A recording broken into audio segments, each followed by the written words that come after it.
What is going on, everybody? It's the Frost, and we're here for AEW on TNT review for last night's episode of AEW on TNT. As we are getting closer to find out who is going to be the inaugural TNT champion, Jon Moxley versus Jake Hager for the AEW World Heavyweight Championship in a no-holds-barred empty arena match, which absolutely disappointed in a match. We'll talk about that later. And what I would have to say was probably the lowest episode of AEW we've had so far. But to start the show, we get another promo from Jake the Snake Roberts. He says, when the TNT came up with this TNT Championship, it was meant for us. They would love to have Archer out in front. In our minds, that title belt is a ball. And do you want to take that away from Lance? He is going to enjoy it. With each win, he gets one step closer to what we want. Now, Colt Cabana, he says, I've been watching you. For years, you got some stuff, but not near good enough for Lance Archer. You gotta look at Archer, he's got a chip on his shoulder. He was forced out of this country, forced to go to Japan to make a living, and he's pissed off. He has something none of you have, and he's a freaking animal. Listen to me, or regret it. It's your choice. So, great promo right there. And what I said does not even come close to matching what he had to say. But again, Jake the Snake Roberts just showing you how by the end of this year, promo of the year could absolutely go to Jake the Snake Roberts, because he's out here just showing you that he's like still 30 plus years later and he still got it as a perfect promo. Get a video package of Colt Cabana before we get to this match. He feels slighted about those who don't see him as a serious competitor. He has confidence in this match with Lance Archer tonight. Colt Cabana is out in the ring. Lance Archer comes out. He storms out, walks around the ring, knocks a sign out of Austin Gunn's hand, and then, I don't know, I thought it looked like Marco Stunt for a second in the flash. And we never find out who this guy, he just goes over and decks somebody who's behind this barrier. And he gets in the ring. Archer with a stiff shot on Cabana, who went for a smack. He went to smack Lance Archer, and then Lance Archer, just one big shot, knocks Colt Cabana down. He goes in the corner, beats his chest with both fists, lays his hands out, and then takes his jacket off. So he's feeling confident about himself. This match was way more competitive than I thought it was going to be. Yes, Colt Cabana is not a scrub. Colt Cabana is not somebody you're just going to throw out there to get his ass kicked. But they're going to do what they can to make this work. But yes, Colt Cabana got a lot more offense than I thought. A lot more offense than I thought he would. I thought this was going to be one of those things where he gets like a little bit of offense in, but Lance Archer kills him in the end, and that did not happen. Now, Archer storms. Oh, hold on. Let me see again in here. Let's see. Takes off Cabana with some forearms to Archer. Archer with a fist knocks Cabana down, who's fighting to stay alive. Archer is no-selling all of Cabana's shots, and then Archer lays him out with a shot of himself. Archer charges Colt, but Cabana pulls down the top rope, sending him to the apron. Then Cabana is charging to go. He goes to bounce off the ropes and come back at Archer, and it looks like Archer's about to get his foot. He has his foot in between the ropes and is going to stomp or kick Cabana. But Cabana stops short, and he rocks Archer. Archer then is rolled out to the floor. He is just stalling, pissed off what he had to just deal with. Back inside, eventually, they're both going in and out, trading in and out. And then back inside, Colt with some shots, then a wrist lock. Archer's trying to swing and hit him as he has the wrist lock on, but Colt Cabana keeps him ducking and twisting the arm. Archer in the corner catches a leaping Colt midair and full Nelson slam for a 2 count. Archer stomps on Cabana, then rakes the eyes at the face with his fingers. Now Cabana's in the corner. Archer comes in for the attack, but Cabana moves. Cabana with some shots. Archer is no-selling the stuff. Archer catches and lays out Cabana with a fist to Cabana's chest, just brutalizing him. He's brutalizing him, Cabana's trying to fight back, but he has no energy. And Archer, this was interesting. He goes up and looks like he's doing a Vader bomb, but he twists. He goes up and twists himself into a Vader bomb splash. We then go to 2 count. We go to break, and then we come back. Archer kicks the face of Colt Cabana fighting, but Archer won't let up. Archer misses a splash with an bionic elbow. And Cabana with the bionic elbow, head scissors, then running elbow, slash rocks Archer, who is down. Cabana heads to the top. Archer moves, but Cabana does a leap down, bounces again, and hits a splash for a 1-2 kick out. Cabana with a bionic fist, but Archer goes for a chokeslam. Cabana stops that and hits the bionic elbow, but Archer with a pounce as they both bounce off the rope. Archer with a huge chokeslam, which looked brutal. Like he had no love lost for this guy. He wanted to go out there and kill him. Up, down, hits him with, then he waits for Cabana to get up as he charges, but Cabana hits the elbow, goes back up. Archer rocks him, sets him up for the blackout, which is no small feat because Colt Cabana is about 230 to 245 pounds. Hits the blackout. 1, 2, 3. Lance Archer is your winner. That match did go a little long. I think if they would have cut out about 2-3 minutes of this match, it would have been a lot better match. Jericho, again, it's Jericho Schiavone on commentary. Jericho just loving everything that Lance Archer is doing. So it was a decent match, but again, if they would have taken at least 2-3 minutes off of this match, because at times it just felt like these two were stalling to stretch this match out as long as they could. So then we're sent to Britt Baker, who's in her dentist office with a bandage on over top of her nose. She goes over the rules of being a role model. We only got the first rule: always fight fair. She says she's a role model and that she does not. She is dirty and cheap, and that she's gonna be okay. And that was about it. And then we get the start of what is a lot of filler for this show. We heard from Ariel Helwani from ESPN. He picks Hager for his title fight. Taz then gives us a pick, and it's Moxley. Then we have Taz on another clip, which is just his voice this time with a picture of him, breaking down the standing triangle for Jake Hager against Jon Moxley. Did we need this segment? No, this felt like a lot of filler. Apparently, they have enough tape to get us to May 15th or the middle of May. This is what they're going to do from here to the middle of May. They need to just go and tape some more or something. You have the Bucks compound. You're doing this stuff, you can do this stuff where you have matches. I know the Bucks are using most of their matches with SCU and them on their BTE. But they have a ring there. You have SCU, you have Peter Avalon, you have Brandon Cutler, you have the Young Bucks. There's probably other ones in California area. Have them at the Bucks compound, at the BTE compound, tape a match or two with Excalibur doing commentary, and put it on AEW's Wednesday night TV show. So we have enough content for this. If Jake Hager versus Jon Moxley, which was at Dowdy's place, taped in a different location than we had for the rest of the show, you can do that. You could set it up that next week we have AEW TNT from multiple locations, because this was a lot of filler in this show. We had this at least 3 or 4 times where multiple people would sit there and pick who's going to win between Jake Hager and Jon Moxley, and it just was absolute filler, and we didn't need it. Speaking of filler, Britt Baker versus Cassandra Gold. This match definitely looked like it was taped before Shida versus Britt Baker, because Britt Baker came out and looked like she didn't have anything wrong with her nose. She wasn't wearing a band-aid. She didn't have a wrap on her nose. She just looked fine. This was a squash match, if ever. Pretty much Britt Baker kicks Cassandra in the knee, beats the hell out of her, puts her mouth on the bottom rope, stomps on it, pins her 1, 2, 3. That was it. There was nothing else. That was it.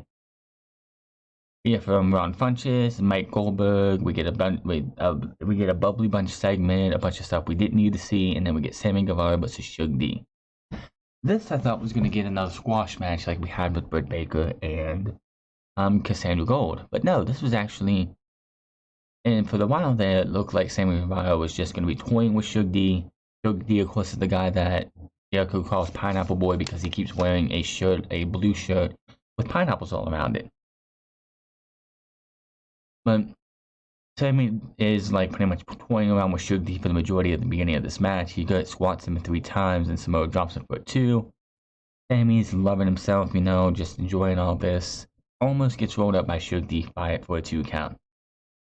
Sammy gets in. Suge gets some more in on Sammy, but running the high knee by Sammy rocks Suge D. Sammy hits a Feast Your Eyes, which is a reverse GTS for the 1, 2, 3, and Sammy Guevara is your winner.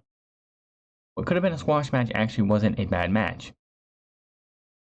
He gets the mic after the match and says, "Light work for the Spanish God.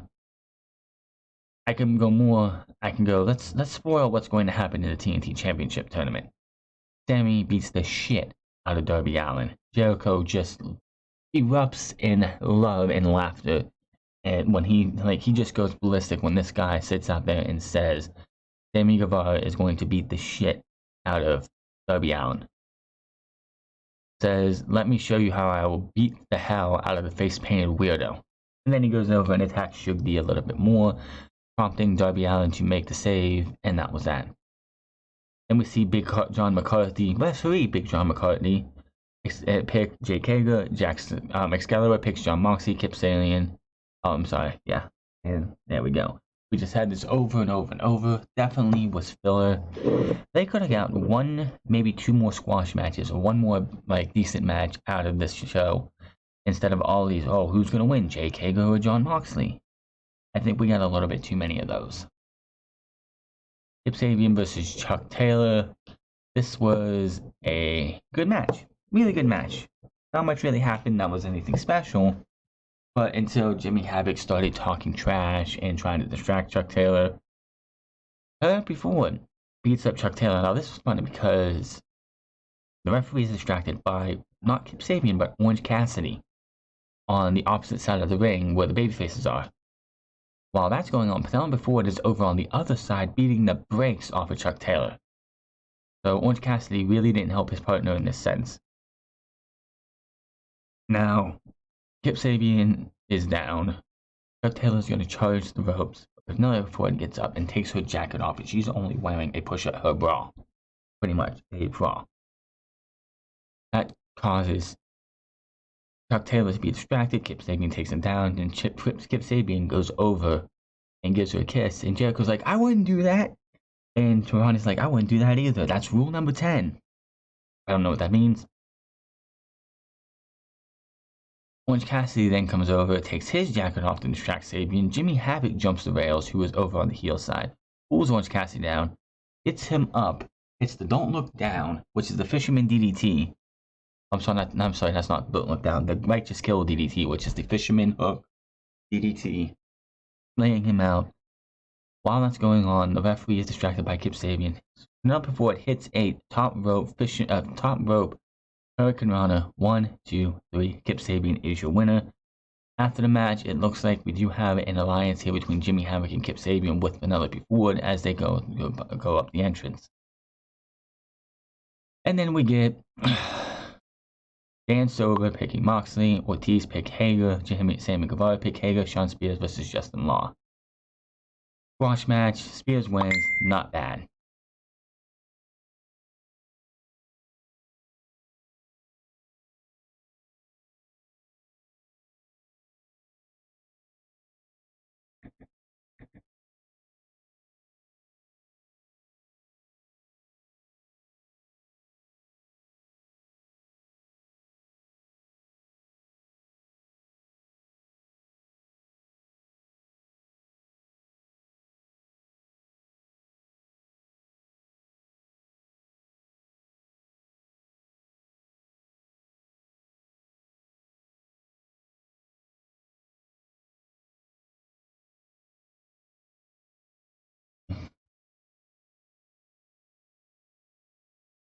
Next week, it'll be Dustin versus Kip Sabian, Sammy versus Darby Allin, which that should be your main event in my opinion. That's going to be probably the best match of the tournament, or the first round for sure.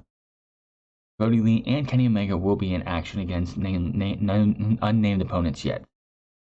Josh Thompson picks Jake Hager, and then Santana, of course, picks Jake Hager. We did not need this many predictions. Maybe 1, maybe 2, but this just was way too much filler. Like I said, with all these predictions that we had, they could have done maybe a match, maybe 2 more matches on this show. The match they had the night before with Shawn Spears and Billy Gunn probably could have been put into this show if you cut it up into about 10-15 minutes because they just use way too much filler. Jon Moxley versus Jake Hager, AEW World Title match. I'm not going to go into details on this match. I will have this to say. This was a no holds barred.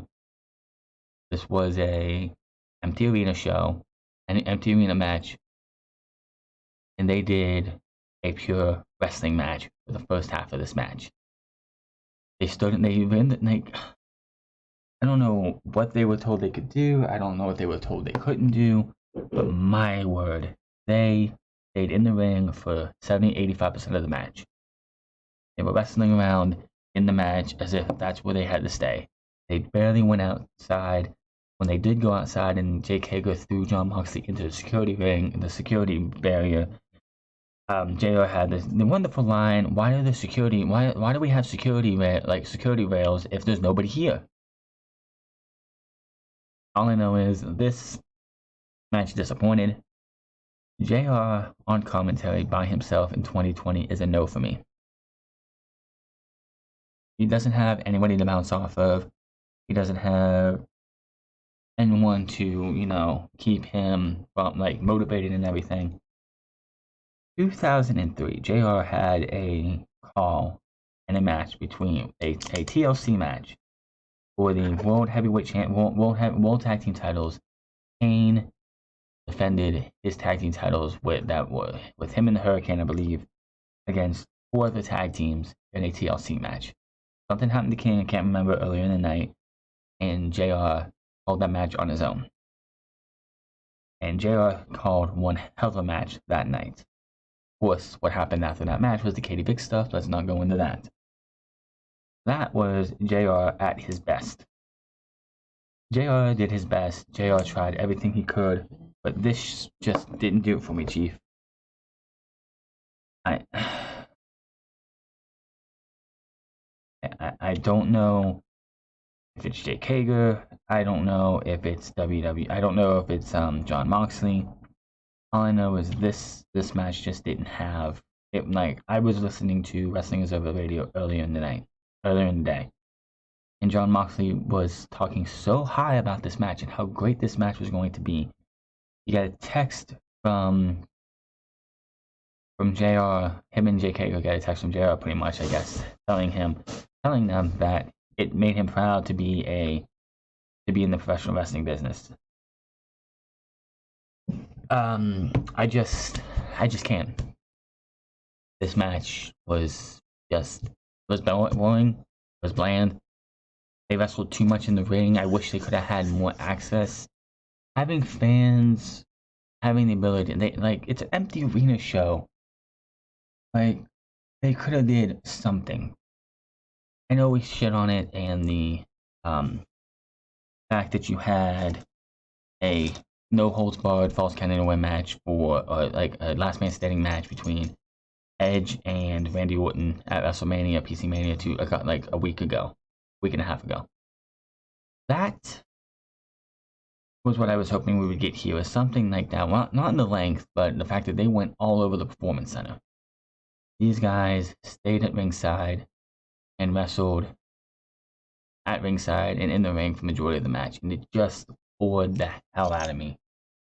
I'm sitting here, I just can't watch this match. I wish I didn't have to watch this match. It's just, you're watching the first 5 minutes and this match sucks. Why does this match suck so much? I don't know if it's the timing. I don't know if it's the fact that we're going through this time that we are, but they need a crowd for this. Something. I know it's empty arena, and they wanted to try and make it different, and it was not a good match. Jon Moxley does take a chair, throws it into Jake Hager's face, hits him with the Death Rider 1, 2, 3, and he retains the title.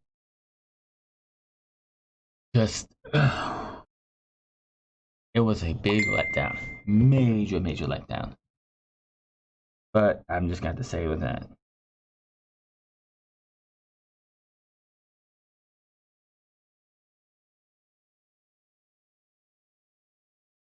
So, that is all. This was AEW on TNT Review. It was a major letdown in the main event. The show was okay overall.